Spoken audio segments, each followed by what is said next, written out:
Good morning everyone, स्वागत है आप सभी का विजडम एजुकेशन पे। नवंबर का आज फर्स्ट डे है, 1 नवंबर 2021 है। दैनिक जागरण के राष्ट्रीय संस्करण का कंप्लीट न्यूज़ एनालिसिस करेंगे। जो एग्जाम पर्सपेक्टिव से इंपॉर्टेंट न्यूज़ होगा उसी का डिस्कस मैं आपके साथ करूंगा।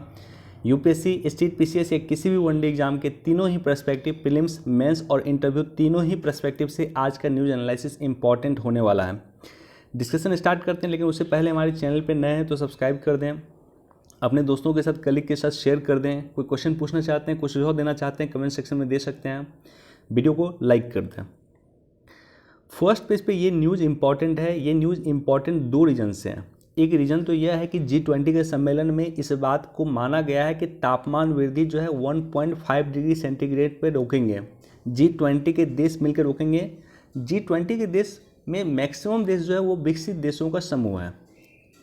और दूसरा इंपॉर्टेंट ये है क्योंकि इसी जस्ट मीटिंग के बाद ग्लासगो में COP26 का सम्मेलन होने वाला है, UNFCCC का सम्मेलन होने वाला है। और वहीं पे जलवायु परिवर्तन को रोकने के लिए जो इनिशिएटिव लिया जाएगा, चर्चा किया जाएगा, वहीं पे किया जाएगा। और ये इंपॉर्टेंट इसलिए भी है क्योंकि हमारे देश के प्राइम मिनिस्टर खुद इस मीटिंग में पार्टिसिपेट कर रहे हैं।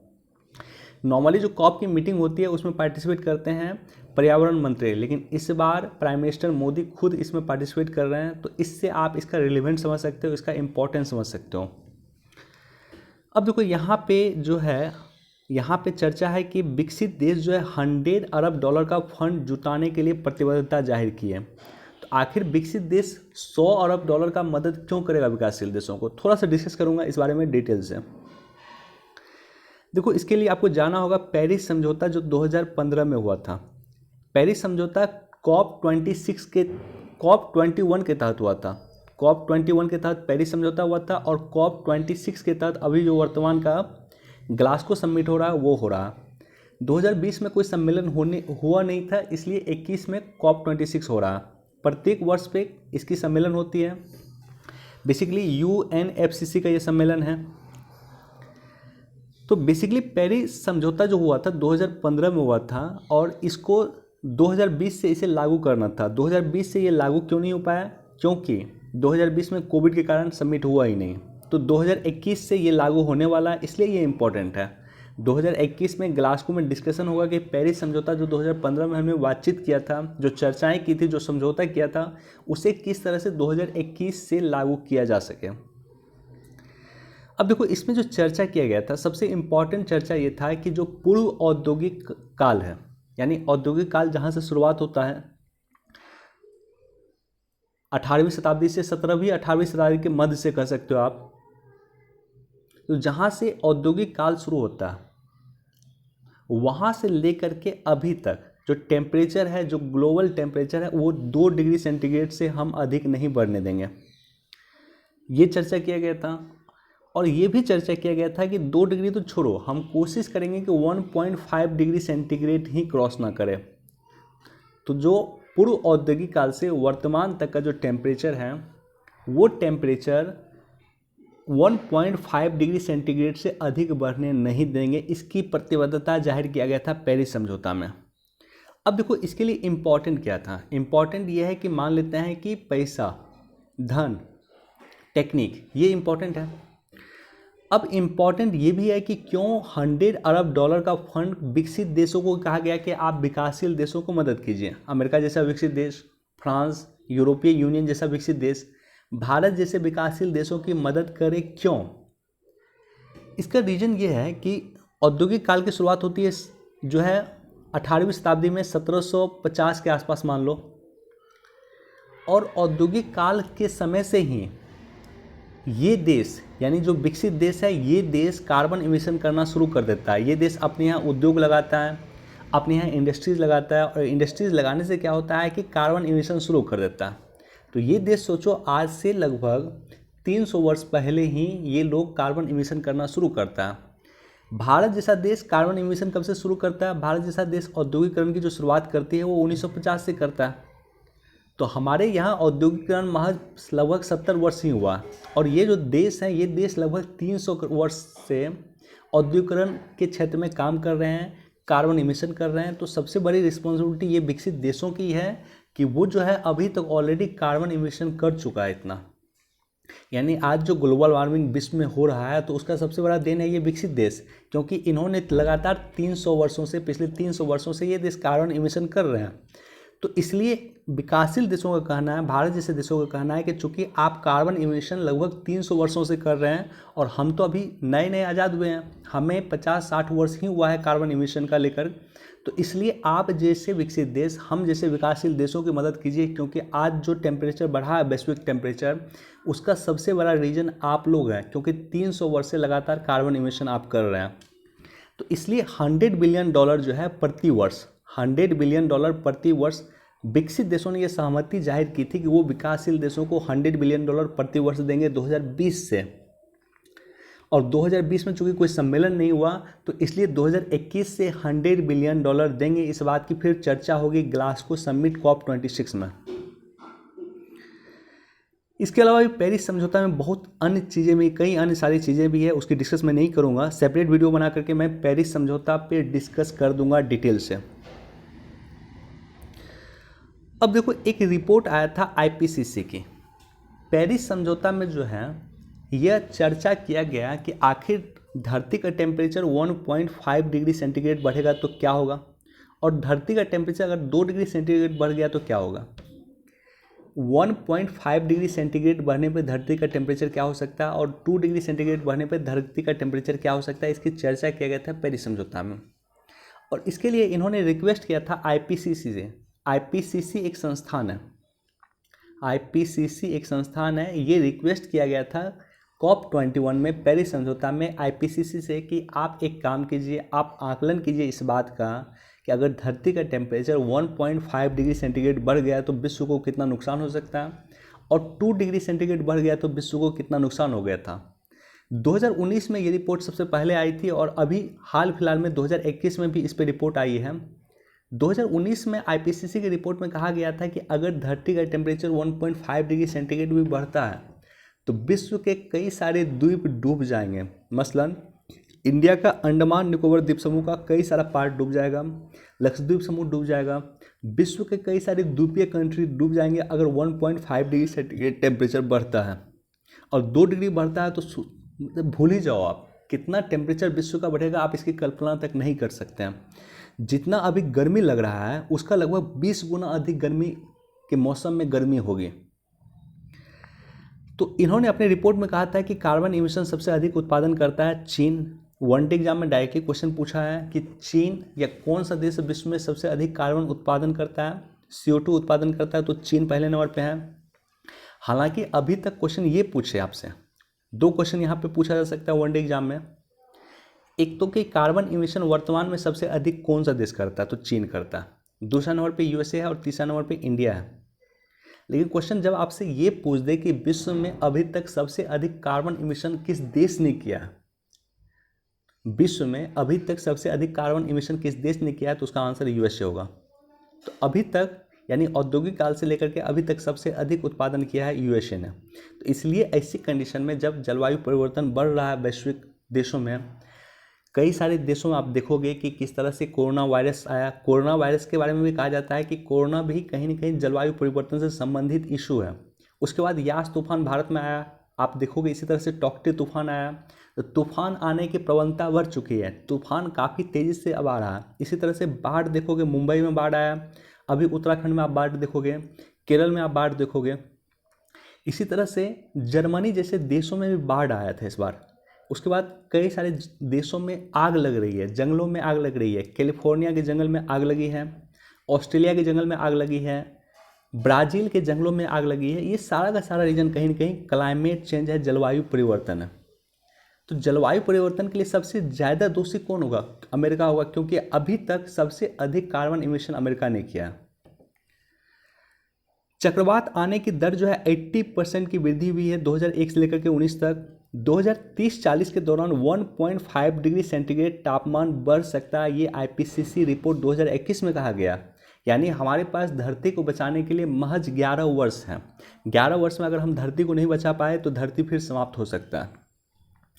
अंटार्कटिका और आर्कटिका का बर्फ पिघल रहा है। पिछले 60 वर्षों में अलास्का का तापमान जो है 3 डिग्री फ़ारेनहाइट गर्म हो चुका है और साइबेरिया का लैपटॉप सागर मुक्त हो चुका है। देखो बर्फ़ क्या होता है ना, बर्फ़ मान लो यहाँ पे बर्फ़ पे अगर सूर्य का प्रकाश पड़ता है तो बर्फ़ क्या करता है, उसको रिफ्लेक्ट कर देता है। लेकिन जब धरती का टेम्परेचर बढ़ जाएगा तो ऐसे कंडीशन में बर्फ़ पानी में परिवर्तित हो जाएगा, और पानी पे अगर सूर्य का टेम्परेचर अगर पड़ेगा तो पानी उसको एब्जॉर्ब करके हीट बढ़ा देगा। तो इसलिए बर्फ़ अगर जितना ज़्यादा रहेगा उतना ज़्यादा अच्छा है, और जितना पानी रहेगा उतना ही ख़राब है, क्योंकि पानी हीट को एब्जॉर्ब करके धरती का टेम्परेचर बढ़ा देगा।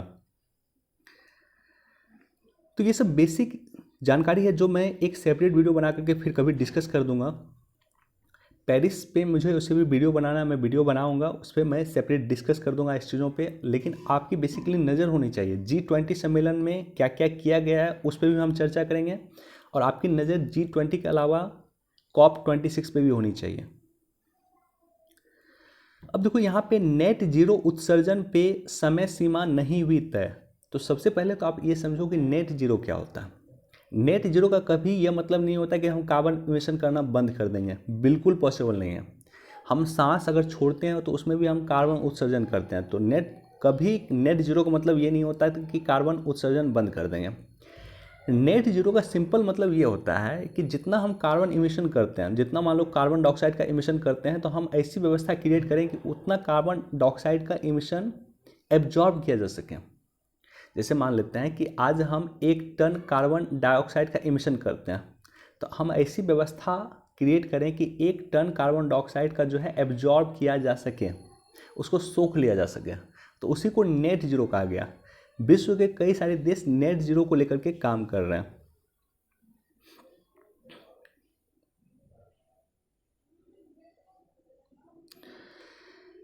नौसेना को मिला ब्रह्मोस और बराक से लैस युद्धपोत। देखो, ब्रह्मोस मिसाइल के बारे में सबसे पहले तो ये समझो कि ये मिसाइल भारत और रूस के द्वारा सम्मिलित रूप से बनाया गया है। भारत की नदी ब्रह्मपुत्रा और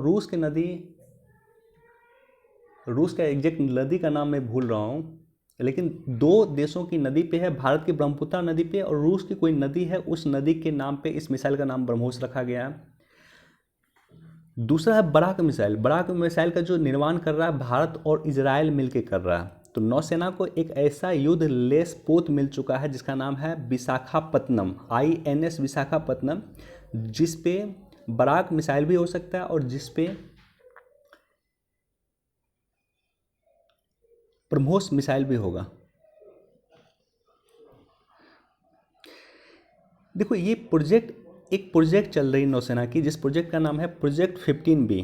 प्रोजेक्ट 15B के तहत जो है स्टील गाइडेड मिसाइल डिस्ट्रॉयर का एक वर्ग तैयार किया गया।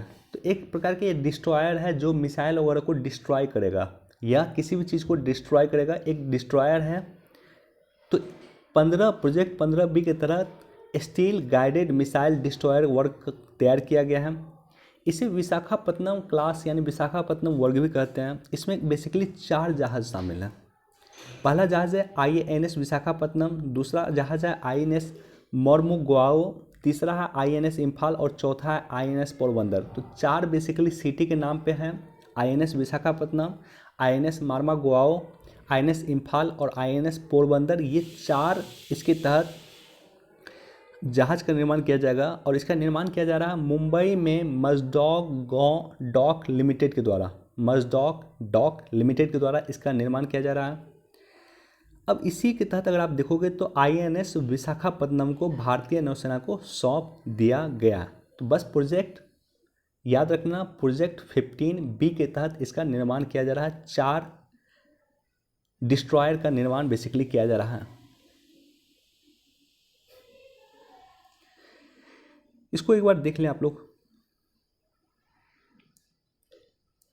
ब्लैक स्पॉट पे हर साल 3 साल में 28,000 से ज़्यादा मौत। देखो, ब्लैक स्पॉट क्या होता है? ब्लैक स्पॉट वो जगह होता है जहाँ पे अधिक से अधिक लोगों की मृत्यु होती है, अधिक से अधिक एक्सीडेंट होता है। मसलन जैसे मान लो आप देखोगे किसी एक रोड सीधी जा रही है और अचानक रोड ऐसे करके मुड़ती है, तो यहाँ पे देखोगे ये जो पॉइंट होता है, इस पॉइंट पे अधिक से अधिक आप देखोगे कि दुर्घटना होता है। तो इसी जगह को कहा गया ब्लैक स्पॉट, और ब्लैक स्पॉट को दुरुस्त करने की सरकार तैयारी कर रही है। सबसे ज़्यादा ब्लैक स्पॉट है आपको तमिलनाडु में, उसके बाद बंगाल में। तो इसी को लेकर के सरकार बेसिकली काम कर रही है। बाकी इसको एक बार पढ़ लेना, इसका डाटा भी इम्पोर्टेंट है।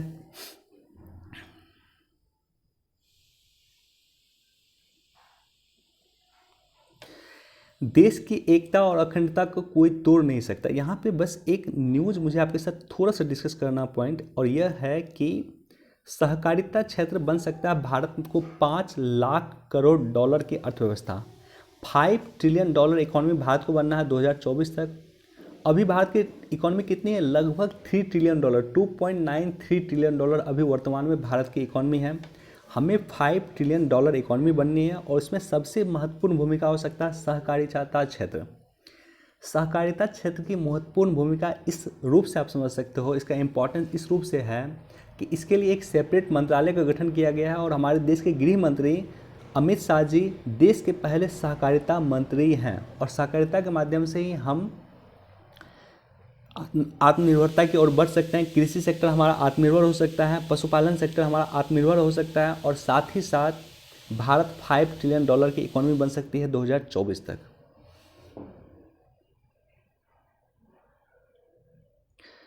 अगेन एक इम्पॉर्टेंट टॉपिक है यह, अखिल भारतीय न्यायिक सेवा में फिर हुई सरकार सक्रिय।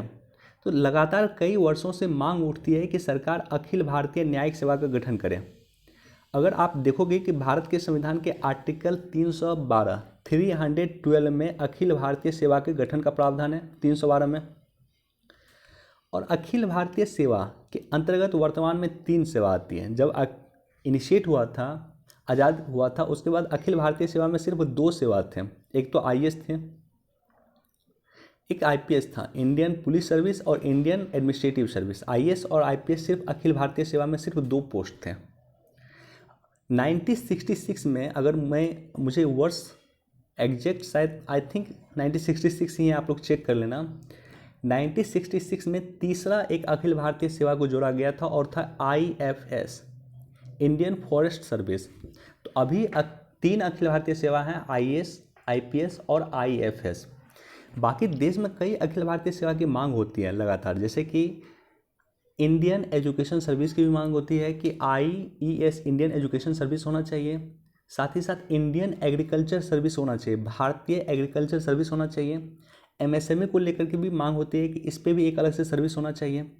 तो इसी तरह से इंडियन जुडिशरी सर्विस होना चाहिए, आईजीएस, इंडियन जुडिशरी सर्विस होना चाहिए। ये भी देश में लगातार मांग होती है, और इसको लेकर के सरकार अब प्रतिबद्ध है। सरकार इसको लेकर के बातचीत एटलीस्ट कर रही है। हो सकता है देश में कुछ दिन के बाद अखिल भारतीय जुडिशियल सर्विस का गठन हो जाए। देखो, देश में लगातार मांग होती है जुडिशियल रिफॉर्म्स की। जुडिशियल रिफॉर्म्स का कुछ पॉइंट मैं बस डिस्कस करूंगा आपके साथ। जुडिशियल रिफॉर्म्स का पहला पॉइंट यह है कि सुप्रीम कोर्ट आरटीआई के दायरे में आई है। तो ये जुडिशियल रिफॉर्म्स का एक अच्छा कदम के रूप में आप देख सकते हो। ऑनलाइन डिस्प्यूट रिजोल्यूशन से न्याय व्यवस्था में सुलभ हुई है, न्याय व्यवस्था में सुधार हुआ। उच्च न्यायालय में 40% खाली पद और 57 लाख मुकदमों के निपटान के लिए सर्वोच्च न्यायालय आगे आया है। आर्टिकल 224(a) के तहत सेवानिवृत्त न्यायाधीश की नियुक्ति फिर से किया जा रहा है। तो कई जगह जहाँ पे कोर्ट में जजों की कमी है, वहाँ पे सेवानिवृत्त जो जज रिटायर हो गए हैं उसको कहा जा रहा है कि फिर से आप आइए, सेवा दीजिए। इसके अलावा सुप्रीम कोर्ट में पारदर्शिता को लेकर के काम हो रही है, और अखिल भारतीय न्यायिक सेवा के गठन को लेकर के चर्चा हो रही है कि अखिल भारतीय न्यायिक सेवा का गठन किया जाए। यह भी अगर गठन हो जाता है तो निश्चित तौर पे जुडिशियल रिफॉर्म्स में एक अच्छा कदम होगा। और साथ ही साथ कुछ दिन पहले हमने आपके साथ डिस्कस किया था, 3-4 दिन पहले, कि नेशनल जुडिशियल इंफ्रास्ट्रक्चर कॉरपोरेशन की स्थापना किया जाना चाहिए।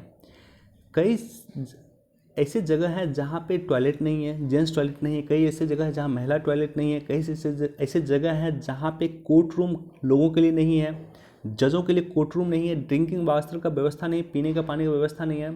तो ऐसे कंडीशन में CJI, chief justice of India, justice Ramana ने कहा था, सरकार से रिक्वेस्ट किया था कि आप नेशनल जुडिशियल इंफ्रास्ट्रक्चर कॉरपोरेशन की स्थापना कीजिए और ये संगठन बनाइए जो जुडिशियल को लेकर के जितनी बिल्डिंग है बनाने का काम करेंगे, वो उसके इंफ्रास्ट्रक्चर बनाने का काम करेंगे।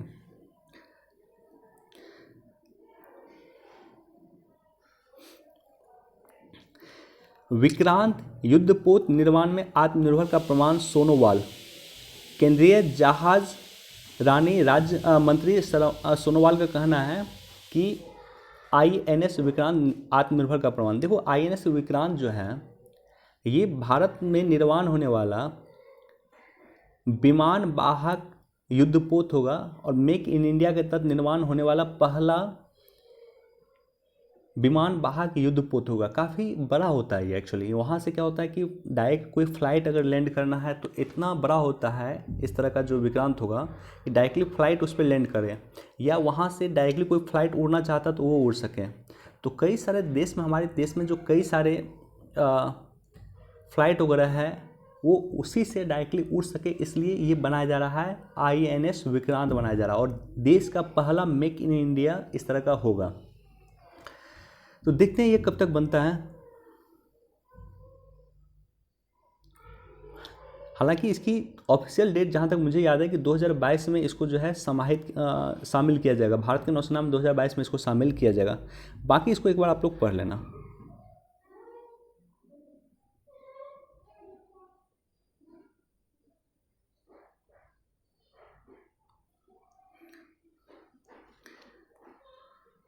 हाँ, मनमानी पे अंकुश, 1 जनवरी तक चुनाव खर्च का देना होगा हिसाब।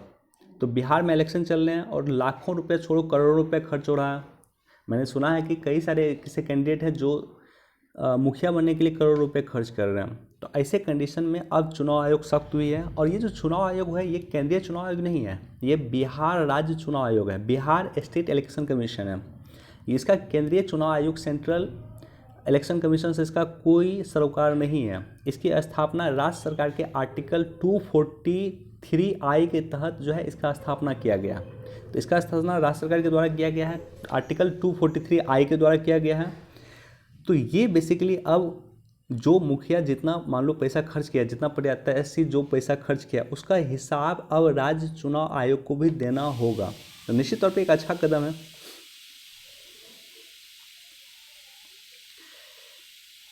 163 साल पहले एक दिन के लिए देश की राजधानी बनी थी प्रयागराज। तो एग्जैक्ट जहाँ तक मुझे डेट है वो है 1 नवंबर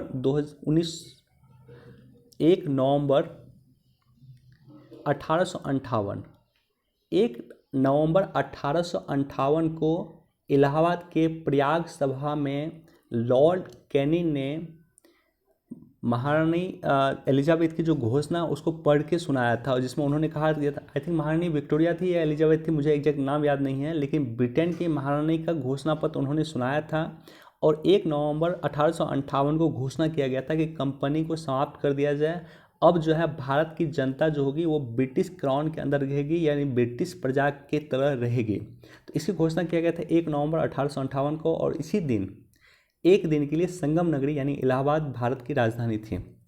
बहुत ज़्यादा इंपॉर्टेंट नहीं, लेकिन चूंकि मुझे डेट यहाँ पे दिया हुआ 1 नवंबर 1858, तो इसलिए मुझे याद आ गया, तो मैंने डिस्कस कर दिया आपके साथ।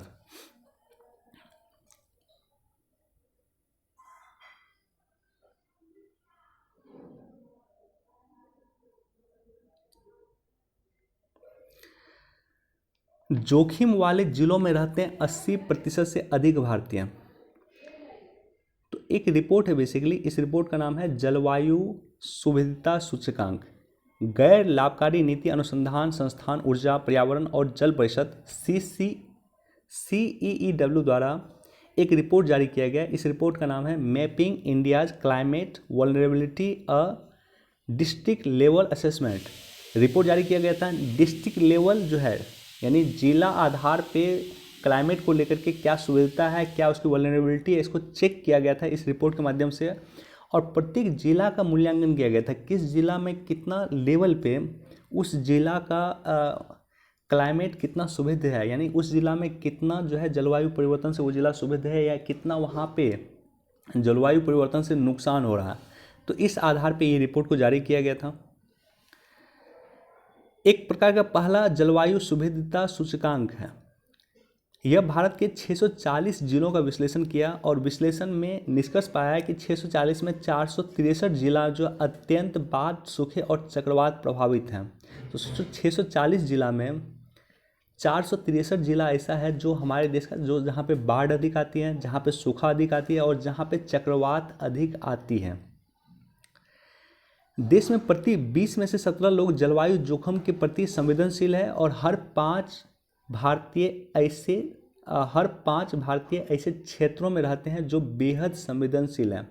तो प्रति 5 में से एक भारतीय ऐसे क्षेत्रों में रहते हैं जो अधिक संवेदनशील हैं। साथ ही इस रिपोर्ट में कहा गया है कि भारत में केवल 63% ऐसे जिले हैं जिन्होंने आपदा प्रबंधन योजना बना रखी है। तो जिला को आपदा प्रबंधन योजना बनाने की ज़रूरत है। प्रत्येक इंडिविजुअल जिला को जो है आपदा प्रबंधन के लिए अलग से डिस्ट्रिक्ट डिजास्टर मैनेजमेंट प्लान बनाए जाने की ज़रूरत है। तो इस रिपोर्ट में जो सबसे पहला यानी सबसे अधिक जहाँ पे जलवायु परिवर्तन संबंधित घटना होती है, वनडे एग्जाम में पूछा जा सकता है, इस रिपोर्ट के अनुसार वो है असम। सेकेंड नंबर पे महाराष्ट्र और तीसरे नंबर पे बिहार है।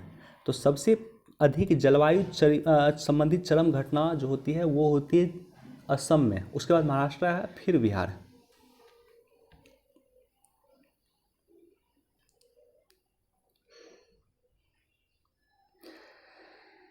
ये एडिटोरियल इंपॉर्टेंट है, इसको आप लोग जरूर पढ़ें, पूरा पढ़ें। इसका थोड़ा सा मैं क्रक्स बता देता हूँ आपको। देखो, चीन के अभी जो सांसद है, चीन के जो विधायिका हैं, उस विधायिका में एक कानून पारित हुआ है और चीन कानून है, चीन का सीमा निर्धारण के लिए चीन का एक कानून है जो चीन की सीमा को तय करेगा। नए भूमि कानून तब आया है जब भारत का लद्दाख के साथ गतिरोध चल रहा। तो निश्चित तौर पे भारत सरकार या भारत की जो एजेंसी है वो ये जाहिर कर रही है कि ये जो कानून लाया है, चीन सरकार ने जो ये कानून लाया है, ये कानून बेसिकली भारत को इनकाउंटर करने के लिए, क्योंकि लद्दाख गतिरोध वर्तमान में चल रहा है। इस कानून में कहा गया है कि चीन रिपब्लिक गणराज्य संप्रभुता और क्षेत्रीय अखंडता, पवित्रता और अहिंसा पर आधारित है। राज्य क्षेत्रीय अखंडता और भूमि की सीमाओं की रक्षा के लिए उपाय करेगी और क्षेत्रीय संप्रभुता और भूमि सीमाओं को कमजोर करने वाले किसी भी कार्य की रक्षा करेगी और उसका मुकाबला करेगी। बेसिकली इसी पॉइंट को लेकर के इशू है। पॉइंट को लेकर के इशू क्या है कि भारत और चीन के बीच में 1996 में 1996 में एक समझौता हुआ था। इस समझौता के तहत दोनों ही देश एक दूसरे पे बंदूक से हमला नहीं करेंगे। तो यही कारण है कि भारत और चीन के बीच में बंदूक से हमला नहीं हो रहा। लेकिन जो ये नया सीमा कानून चीन लाया है, इस सीमा कानून में कहा गया है कि अगर किसी देश के साथ हमारा डिस्प्यूट होता है तो ऐसे कंडीशन में राज्य जो है अपनी रक्षा करेगा और उसका मुकाबला करेगा। यानी भारत के साथ अगर डिस्प्यूट होता है तो भारत की रक्षा करेगा अपने चीन को और भारत के साथ मुकाबला करेगा। तो निश्चित तौर पर अगर मुकाबला करेगा तो हो सकता है युद्ध की स्थिति क्रिएट हो। तो ये बेसिकली कहीं ना कहीं भारत के जो राजनीतिक विश्लेषक हैं वो ये दर्ज कर रहे हैं, वो बताने की कोशिश कर रहे हैं कि ये बेसिकली ये नया भूमि संशोधन कानून जो चीन का आया है वो बेसिकली भारत के साथ डिस्प्यूट को और बढ़ाएगा।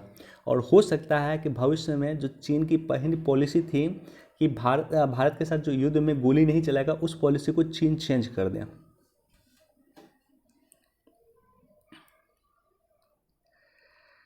फसल बीमा के दावों का 60% घटे। देखो, इसको पढ़ लेना। और फसल बीमा को लेकर के बस मैं बेसिक इन्फॉर्मेशन आपको दे देता हूँ कि फसल बीमा सरकार जो लाई थी वो 2016 में लाई थी। इसमें जो है प्रीमियम राशि का जो था वो खरीफ के लिए था 2%। यूपीएससी ने डायरेक्टली क्वेश्चन पूछा था कि खरीफ के लिए कितना था, रबी के लिए 1.5% था और बागवानी के लिए 5% था। तो ये प्रीमियम किसानों को बेसिकली देना होता है। अभी क्या करना है कि ना तो अधिक किसान दावा कर रहा है प्रीमियम का या फसल का बीमा का दावा कर रहा है और ना ही किसानों को अधिक मिल रहा है। तो इसको लेकर के संशय है कई सारे राज्य सरकार और खास करके वैसी राज्य सरकार जहां बीजेपी गवर्नमेंट है वो राज्य सरकार भी फसल बीमा योजना से अपने आप को अलग कर लिया। क्यों? क्योंकि कंपनी जो है जो फसल बीमा देना था जिस कंपनी को भुगतान करना था वो कंपनी अच्छे से भुगतान नहीं कर रही है और इसका कई सारा रीज़न है। मेंस पर्सपेक्टिव से इसको डिटेल से डिस्कस किया जा सकता है। बहरहाल इस टॉपिक को आप लोग पढ़ लेना।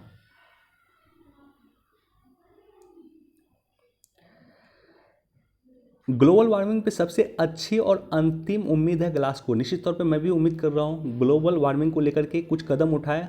लेकिन आप लोग ये वनडे एग्जाम के लिए याद रख लेना कि ग्लासगो में जो COP26 का आयोजन हो रहा है उसकी अध्यक्षता ब्रिटेन के भारतीय मूल के मंत्री आलोक शर्मा कर रहे हैं। डायरेक्टली क्वेश्चन पूछा जा सकता है ग्लासगो समिट की अध्यक्षता कौन कर रहा है, तो आलोक शर्मा कर रहे हैं जो ब्रिटेन के मंत्री और भारतीय मूल के हैं। देखो यहाँ पे मैंने हाईलाइट कर लिया इसी चीज़ को, यहाँ पे दिया हुआ जो ऑलरेडी मैंने फर्स्ट पेज पे डिस्कस किया वही पार्ट है, लेकिन इसको भी आप लोग डिटेल में पढ़ लेना। रोम घोषणा पत्र में मोदी सतत विकास को मिली जगह, इसमें मैं डिटेल से सेपरेट वीडियो बना करके डिस्कस कर दूंगा। G20 समिट को लेकर के जो रोम घोषणा पत्र हुआ उसमें क्या क्या कहा गया, बाकी इसको आप लोग पढ़ लेना। इस न्यूज़ को भी देख सकते हैं, और इस न्यूज़ को तो निश्चित तौर पे आप लोग देखें। कोरोना वायरस की उत्पत्ति का अभी तक पता नहीं लगी, अमेरिकी एजेंसीज को पता नहीं लगा पाई, और चीन कहीं ना कहीं अपना आरोप किसी दूसरे पे मढ़ने की कोशिश कर रहा है। ब्राज़ील के बीफ से और सऊदी अरब की झींगा मछली से कोरोना वायरस फैलाया, चीन इस तरह का प्रचार कर रहा है। देखो, मुझे लगता है कि कहीं ना कहीं एक कमज़ोर प्राइम मिनिस्टर राष्ट्रपति हैं जो बाइडन अमेरिका के। जिस तरह से ट्रंप ने एक दबाव क्रिएट किया था चीन पे कोरोना वायरस को लेकर के, उस तरह का दबाव क्रिएट करने में असक्षम रहे हैं जो बाइडन। एक बार इसको पढ़ लेना। मुझे नहीं लग रहा है कि अब कुछ होने वाला है खास, और चीन को जो है कोई अभी कुछ कहने वाला है। चीन इसी तरह से अपना करता जाएगा। और कई सारे वैज्ञानिकों का यह भी कहना था कि जो कोरोना वैक्सीन है वो मैन मेड है, लोग ने इसको बनाया, यानी एक तरह से बायोलॉजिकल वेपन है। हो सकता है कि आने वाले समय में चीन इस तरह से और बायोलॉजिकल वेपन बनाए।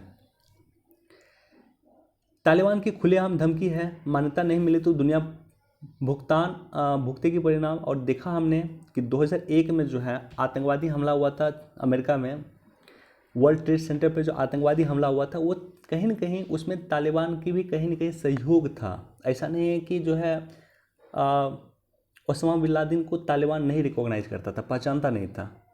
तो कहीं ना कहीं तालिबान के भी वहीं पे कहीं ना कहीं तालिबान का भी सपोर्ट था।